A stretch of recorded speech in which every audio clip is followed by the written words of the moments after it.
Ini kita berada di halaman Villa Honeymoon Villa Lantebaan. Hari ini panen buah kuini ya. Sedang petik bersama Cik Tat Dan Tarmizi dan Bang Ali.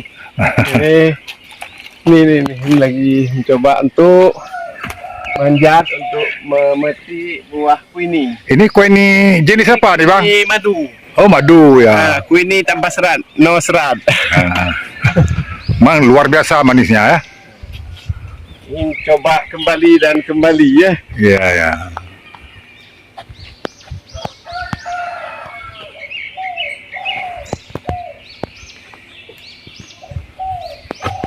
Itu Pak. Dia.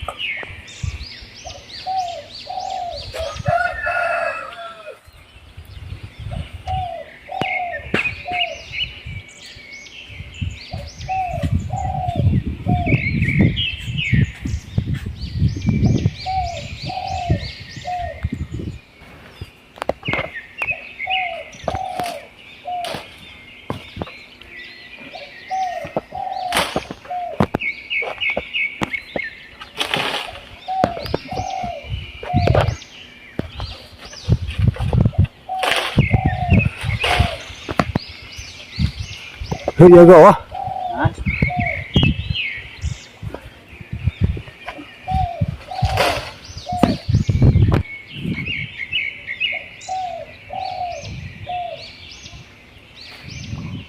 Ya, gak beda.